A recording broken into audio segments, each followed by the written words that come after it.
Thank you so much for being here. We have the second of our three spotlights coming up, and this one is with the FBI, which is always very interesting. And we like to do this. We like to have a former FBI agent talk with a current FBI agent, and no better former FBI agent than our first speaker, Devon Ackerman at Kroll. He's global head of incident response in the cyber risk practice at Kroll. And what makes Devon a cyber expert is not just that, like so many of the Kroll professionals, this is their shtick, this is their thing. He served as an FBI supervisory special agent assigned to the FBI's operational technology division, responsible for oversight and coordination of digital forensics field operations for each of the 150 or of the 56 FBI divisions.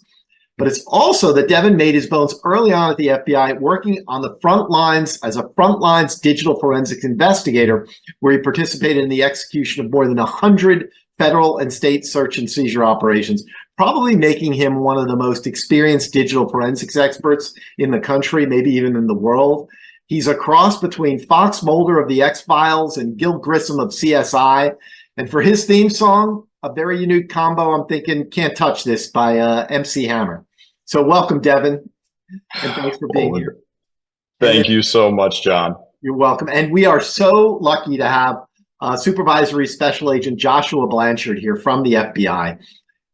He works right now in Washington, where he oversees an investigative squad responsible for mitigating the illicit transfer of technology from the United States to foreign adversaries. Before that, SSA, Supervisory Special Agent Blanchard, was a unit chief in the FBI's cyber division responsible for leading the strategy, resourcing, foreign partner engagement, and threat mitigation of nation state and criminal cyber actors. He's not your typical FBI agent, because he also has a master's degree in information technology from Carnegie Mellon and an MBA from Texas A&M University. He's also an Air Force Reserve intelligence officer, and he also teaches cyber at National Intelligence University. He's the epitome of what makes the FBI the elite law enforcement agency in the world. He's Spencer Reed from Criminal Minds, meets Johnny Utah from Point Break, and his theme song, what else? But I Get a Good Feeling by Flo Rida. So welcome, SSA Blanchard. Welcome, Devon. Thank you. Can't wait to hear you guys and what you have to say. That's an awesome intro. Thank you so much, John. Josh, I know we've talked many times over the last couple of weeks, but now that we're finally doing this, we are, I think, have some good questions and good Q&A for the audience, and I just want to dive right in. Other than Can't Touch This and a rather goofy dance move, I can't do much to top the intro. So let's just dive in. Let's get to some of the questions we wanted to talk about, right? From a text, and again, from the intro standpoint, with my background, about 10 or so years as an FBI agent, and got to see a lot from the threats that the FBI is focused on. But look, I've been out of it almost 8 years now.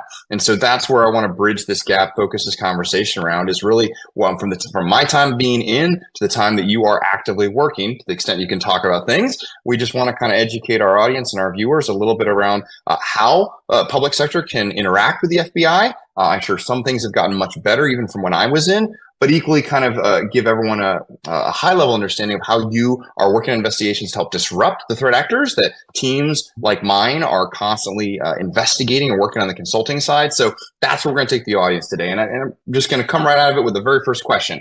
With the FBI's focus in 2024, talk us through a little bit, as much as you want to share, the threat actor group disruptions that we've seen, the dismantling of criminal enterprises. How's that going, and what are you seeing as the most instrumental in those takedowns? Yeah, thank you. And I could tell that I'm the current FBI agent because I'm wearing a suit and tie and not in the private sector in my apartment or house. But no, thank you. It's an honor to be here. So I think if you look back at 2022, 2023, those were really banner years for FBI Cyber Division and the cyber program. So we expect that to kind of continue. And I can just kind of walk back through just the last year as a quick example. So please.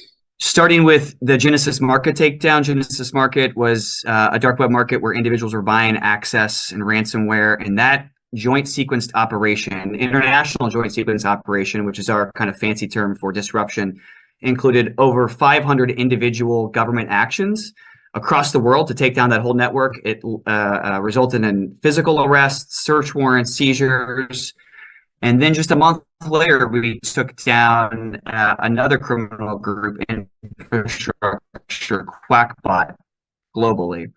And then that was immediately followed by a national security takedown of sophisticated Russian FSB malware and the Hive ransomware takedown, where we essentially hacked the hackers by obtaining private keys and then sitting on that network for a period of time and conducting significant victim notifications worldwide so that individuals did not have to pay the ransom, which our analysts estimate was saved about $130 million in ransoms not paid. So I think you're going to continue to see us try to do these international joint sequenced operations, many times in partnership with the FBI.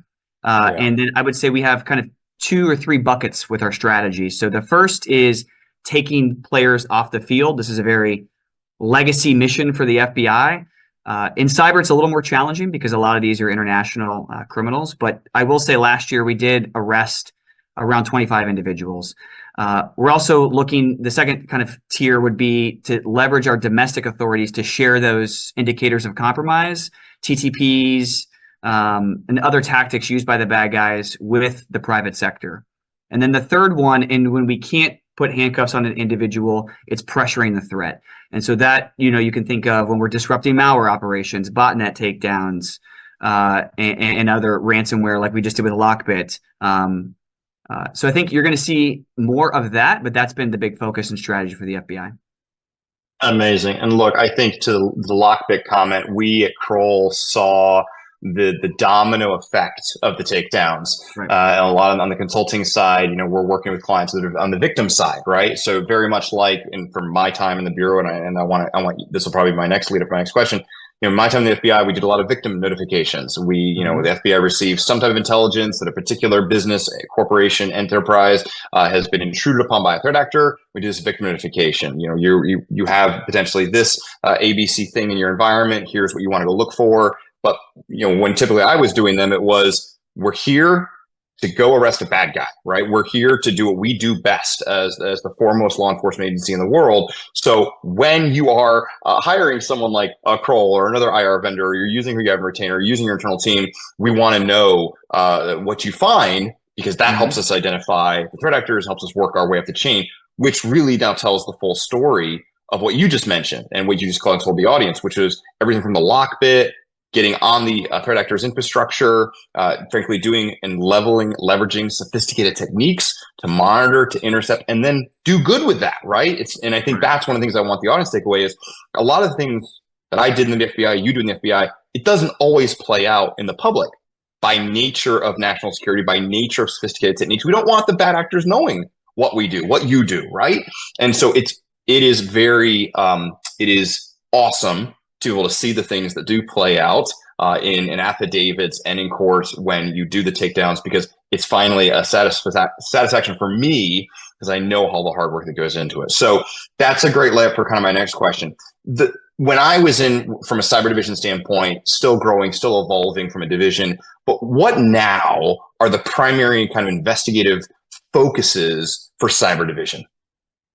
Yeah, so I would bucket those in maybe 2 categories: national security and criminal. So I think, national security is a little easier to contextualize because it's the same threats. You can read the indictments. It's Russia, China, Iran, North Korea. I will say, though, that we have seen a proliferation of, as the ecosystem and it's become easier to effectuate cyber operations, more and more nation states, but also non-nation states have used cyber to achieve their means. And I'm thinking back in the fall, Hamas also has a cyber program, and we've had to focus and shift some resources there on the national security side. I think on the criminal side is where we've seen maybe the largest or biggest shift in how not only the threat actors themselves are organized, but also how we are investigating those.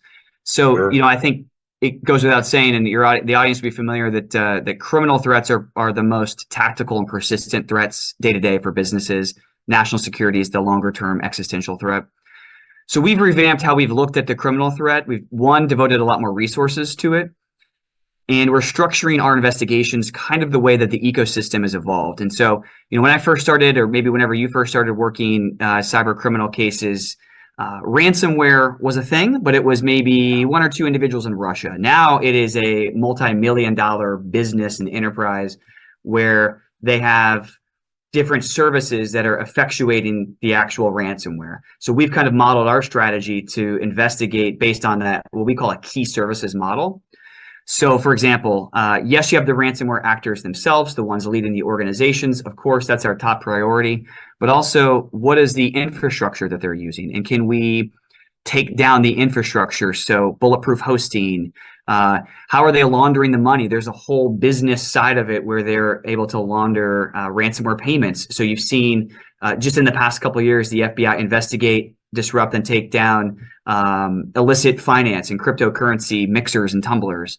We're also targeting malware development. So they've kind of outsourced as the threat has matured. So now they have individuals who are only focused on getting access or developing the tools. So I think it's as the threat has evolved, our investigations have also evolved, and now we're kind of focusing on that key services model so that we can pressure the threat as much as we can, even when we can't get hands-on on a subject. So what I love about that, and what I want the audience to kind of take away is it is a financial impact, the financial targeting, because that has been a long-running core tool, methodology, and kind of investigative focus of the FBI from my time to your time, and I'm sure beyond both of our retirements. But it's follow the money. Organized crime groups are differently motivated than advanced persistent threat or the traditional APT. That's a nation state sponsored group, right? Organized crime groups exist to make money. They exist to extort, to steal, and to redirect funds for whatever that main purpose is. And that usually is a little different in my experience. And again, I want your opinion on this, but it's different than usually the national security focused groups, right? They're usually trying to fulfill an intelligence collection requirement. They're trying to steal something that will benefit the host government, trying to get a leg up on the next technology or the widget for the next aircraft, whatever that may be. They're not typically, I would say 99% of the time, not interested in a financial gain, a personal financial gain, like the ransomware operators or the business email, the Nigerian scams that everyone is well known and versed about in this day and age. And then the next iteration of that it's evolved so much that now these are almost a brand associated with a Lockbit, with a Hive. So they want to they have a reputation to uphold. So if we can tarnish that reputation, we know we may never mitigate the ransomware ecosystem, but if we can kind of impose costs and consequences on those specific brands, that'll slow it down and protect the victims. I had a matter very succinctly. I had a matter probably about a year ago where we actually identified the threat, the organized crime group, the ransomware kind of mothership. They ultimately were outsourcing their call center, which it always still makes me chuckle to this day that even criminals have figured out kind of the business process for making money and being efficient on their returns on investment, even from a criminality standpoint. So, okay, well, let's kind of dive to the next topic. The members of this audience, the audience that will play this back later, I imagine they probably have a question like I would have had in the very beginning, which is really, if I'm a victim of some type of cyber crime, what can I do to report that to the FBI in an efficient manner? Answer that first, and then I have a follow-up question. How can they best report? So there's a lot of ways to do it, and we are. I should first say that I would hope that the FBI and DOJ have been a victim-centered organization since its inception over 100 years ago. So we realize that victims are real people, they're real businesses, and we have to treat them that way. And it's even written in, codified in our strategy that we prioritize victims. So I think that's worth mentioning at the beginning. But I think to report something, relationships really matter. So the line that we always say is contact and establish those connection points with the FBI well before an intrusion for a whole host of reasons.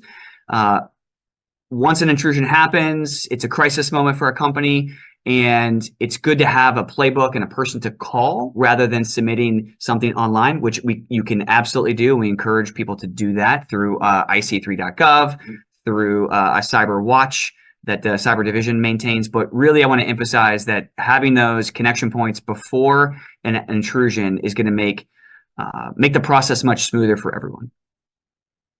And do you recommend that the FBI, when I was in, one of the things we typically would do, regional outreach. So we would have coordinators in each division, and their whole mission and job was to be present in the community, talking with business owners, talking with executives, boards, colleges, universities. And that was that face, right? Certainly the FBI has outreaches. They do recruitments on campuses, but is it still, for those listening, is it still a focus where, hey, I'm a business owner, I'm a C-suite, I'm a CEO of a company. Do I just call up the local FBI office? Do I go to this IC3 website? Like, how do I get in touch with someone now so that I know who that local contact is? Yeah, so I would say go through the local field office first. That's the best and most efficient way to do it. And to your point, yes, in fact, our headquarters has even kind of re-emphasized the focus of private sector engagement. So if you're working cyber intrusion investigations for the FBI, not only are you doing that, but you're also heavily focused on outreach, which is what we're doing here now. Yeah. So we try to maintain a very public face to have those connection points. But that is the best way, is to reach out to your local field office, but you can also report it in IC3. And I think, our best estimates, some of the analytical assessments, are that only 25% of cyber incidents get reported to the US government. And that's not just the FBI, that's the US government entirely. So whether that's CISA, Secret Service, state, local. So it's really important, and it actually reporting really does matter, because we use that for not only investigative leads, but allocation of resources, et cetera. And SEC now. And SEC now too, yes. A lot of alphabet soup, as I like to joke, but no, absolutely. And look, every agency has an investigative mission, codified based on the branch of government and based on their focus, right? From a congressional standpoint. So no, I think that is absolutely worth highlighting, that while the FBI, pridefully, is still the lead agency on many of these, there are other agencies that have a very vested interest, have resources, and that, frankly, from other tools or levers they can pull, even in assisting investigations, can be very useful. And that actually kind of goes back to a point you mentioned earlier, like with the lockbit takedowns, with the marketplace takedowns. Normally, and I imagine many of our audience and our participants will kind of have seen this, when we see the great this site has been seized type screenshots that show up on many websites out there. There's a host of logos. And I think that really speaks to not only the coordination, but probably the amount of coordination behind the scenes that goes into these "we're going to get the bad guy" takedowns. Yeah. So we can talk about international, wherever you want to go with that, but happy to. Let's talk briefly about the international coordination side at a high level. We don't want to give away any of the secret sauce, right? There's a lot of pieces that move behind we don't want the bad guys to know about, but at a high level, kind of what goes in to some of these larger international takedowns that you think would be valuable for the audience to learn about? So I think cyber is particularly unique, and I'm sure it's been said many times today. It's a bit of a pun, but cybersecurity is really the ultimate team sport. Our director says that, our head of cyber division says that, but it's true. And it pays to have allies. And being in the United States, it's really good because we do have so many allies, not only internationally, but also the domestic U.S. government agencies, but also the private sector. So we really lean heavily on having really great talent here in the United States for companies. The premier incident response and threat intelligence companies are here in the United States. So we've invested heavily in those relationships, both domestic and abroad. We have many assistant legal attaches. The FBI cyber division specifically has 25 by the end of this year that we're investing in. So we're trying to do better coordination because as data becomes more prevalent and ephemeral and the cloud proliferates, all of these have an international component to them. So that's something that I think everyone benefits from just thinking about or taking a step back from. 15, 20 years ago, from forensics perspective and incident response perspective, the investigator's mindset, it really was go to ABC address, go to the server, that's where the evidence is. And I would imagine it's not only evolved so much past that, but even at the tail end of my FBI career as an agent investigating these, it was sending search warrants and subpoenas to 50 different locations because of the cloud, right? I think I heard a keynote years ago for the security lead for Reddit, and he's like, the cloud is my set of servers, right? Like he's like, I play in what everyone calls the cloud because that's me. And at the end of the day, the front page of the internet for that particular website, it's a great analogy, right? And especially with large internet service providers, large colos, they're everywhere. And so they're probably largely outside of the US's reach as well. And that's where that kind of coordination, international partner piece really comes into it. So that kind of leads me to the next question. As we talk about evolving strategies from the consulting side to the FBI and law enforcement side, I imagine there's probably a couple things you want to talk around keeping up to date with those evolving cyber threats and the tools that at a high level probably our audience would like to know about. Again, we don't want to give away any secret sauce. We don't want to talk about anything that's sensitive. But like, what kind of tools is the FBI using now to do their investigations and advance their investigative purposes? Sure. So I think I'll go back to, I think you kind of asked two questions there. So you maybe alluded to emerging threats in the landscape, which then I can kind of talk about how we're doing that. But I think there's a couple trends related that I've seen recently that probably weren't there at the beginning of my career. And I think the first big trend is third-party compromise and third-party risk. So a lot of private sector companies, which makes total business sense, have centralized their data at managed service providers, but they can't really articulate where that data actually physically is or where it resides or who even has access to it. So we've seen a lot of threat actors targeting third parties, whether that's cloud providers, managed service providers, both on the nation state, but also the criminal side. Yeah. And that's also led to challenges just knowing who to call and who to ask. So I think the other big threat landscape kind of trend that we've seen is software vulnerabilities, and I kind of bucket that into two. So one, the best example would be a SolarWinds type supply chain compromise. Those are rare, but they do occur. And no one is, just like it's challenging to validate where your data is, it's even harder, I think, to validate where your code comes from, particularly if you're relying on open source models. Log4j is a great example of that. I mean, who would have thought that we could weaponize something that was meant for security? But and how many companies actually knew whether they had Log4j in their ecosystem? It's really challenging. And the last thing I would say for kind of trends would be just the rapid speed that threat actors, nation state and criminal, are weaponizing CVEs. So just last year, the FBI put out a report that the Russian SVR APT-29 weaponized a JetBrains. JetBrains is a software tool, CVE, within a day, and it already compromised scores of companies just with that. So I'm very empathetic to the private sector and the CISOs and the network defenders, because that is a very, very challenging job given the speed of the cyber intrusions now. As far as the tools that we use, I don't know there's anything overly revelatory. A lot of it is just good old-fashioned law enforcement investigations, but we have, it's a lot of just kind of grind work. I would say partnerships really, really matter, and that is foreign host government partners, partnerships with data providers, partnerships with the private sector threat intelligence companies. That is, I kind of mentioned earlier, that's probably one of the biggest things that we have in our favor. I'd hate to think if I was in Russia or China and I was trying to investigate ransomware activity. It pays to have allies, I think, here in the United States, and it pays to have the tech talent here in the United States. So, we've invested a lot more resources, both money and people, into developing these advanced tools, but that continues to be a challenge. No, and we see the same thing on the consulting side. So I think a lot of people, I've heard two different views over the years. Oh, the government has unlimited resources, unlimited time, unlimited funds. They can create everything that's really cool and sexy. I think you and I would probably grin a little bit at that. I do think the FBI has some of the best capabilities in the world. Hence, it's literally what we've spoken about today with the takedowns and with the results of those investigations. Equally on the private sector side, sometimes people think, well, the private sector has all the money, has all the work, and sometimes that allows us to ultimately create anything we want.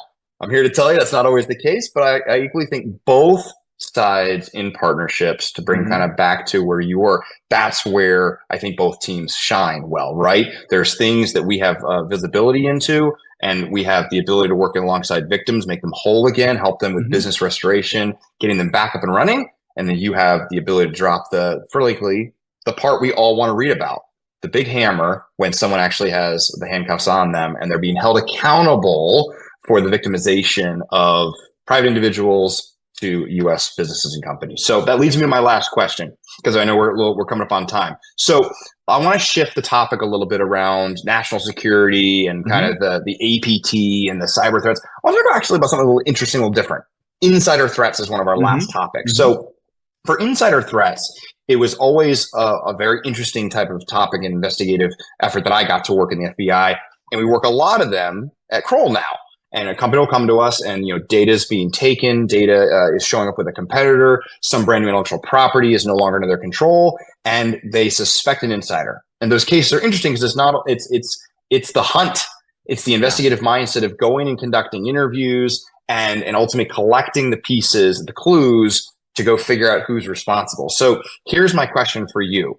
With the loss of data that stems from insider threats, the financial impact, what should companies be thinking about in the ways that they could involve the FBI, even with insider threat type cases? Yeah, so great question. I think refer back to my earlier statement about establishing those relationships sooner rather than later. I have a couple stories I could share, but I'm aware of some insider threat, cyber kind of enabled insider threat stuff where companies call us, some C-suite executive calls us, and they're like, hey, the guy's on the plane, he's got the thumb drive, he's already on board. And it's really, really challenging for us to kind of to have an effect there. So I think establishing those relationships and contacting us as soon as possible. But we have seen, or I've at least observed, or what I think I've observed is a proliferation of those kind of cyber-enabled insider threats. So there was a story that I don't think got too much press back in 2020 during COVID times, but there was an individual from Russia who traveled from Russia to the United States, and he offered a friend who was employed at a auto manufacturer company $1 million to install a thumb drive on the employee's network, and that would be used to deploy ransomware. So fortunately, the employee reported it. We already had a good relationship with this victim company, and we, the FBI, were able to obtain an indictment and mitigate the threat. But I think it shows how brazen some of these Russian, in particular, ransomware gangs really are, and how using cyber means to effectuate some sort of like theft or even insider threat is really kind of on the rise. And the last story I'll tell is everyone's very familiar with like SIM swapping, I'm sure, but when I first started the FBI, that was kind of a less focus for our investigative threat. But SIM swapping is those are individuals are often using insiders at these various telecommunication companies to effectuate their scheme. And once you control someone's phone by owning the SIM card, you can really control their lives if you think about everything you have on your phone and how that connects. So we've also seen some of the criminal threat actors use SIM swapping and insider individuals there to effectuate cyber intrusions. Amazing.